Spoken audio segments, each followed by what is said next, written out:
Costumes judaicos.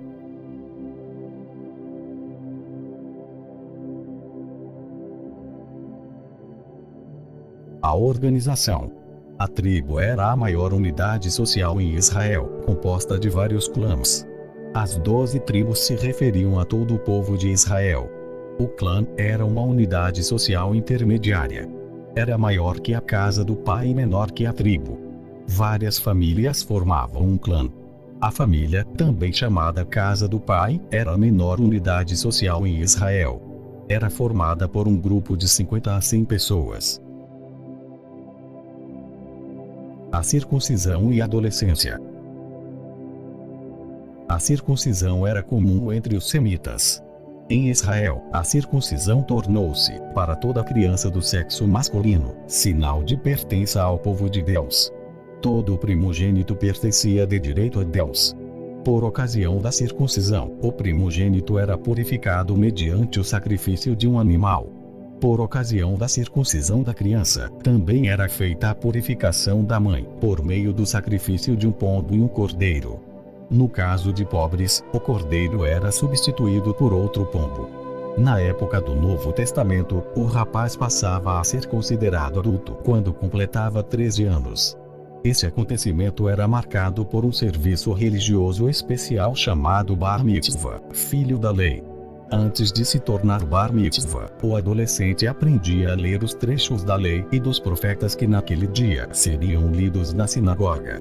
No dia da cerimônia, ele os lia para a assembleia.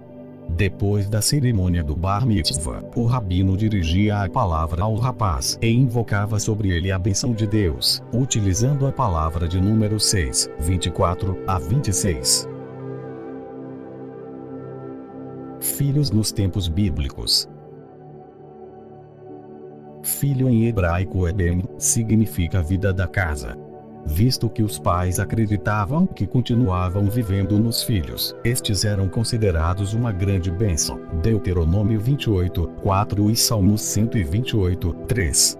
Quanto mais filhos a pessoa podia ter, melhor. Feliz o homem que enche deles a sua aljava. Salmos 127, 5 parte A.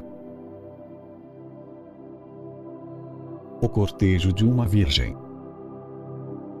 Existia um outro costume judaico bem interessante com lenço. Quando um jovem hebreu se apaixonava por uma jovem judia, ele ia até as terras da família da moça para avaliar e descobrir se sua família tinha condições de pagar o dote. Depois de avaliar tudo, ele ia embora e se a resposta fosse positiva, ele jogava o lenço atrás da porta, avisando a família da moça que ele voltaria para casar com ela. Se ele não jogasse o objeto, ele estava dizendo que não tinha condições de pagar o dote e não voltaria para casar com a jovem. Referência bíblica. Como a Bíblia registra claramente, Jesus é o noivo e a igreja é a noiva. Deixando assim o seu lenço, ele estava avisando para a igreja que ele voltará para buscá-la e que ele já pagou o preço na cruz.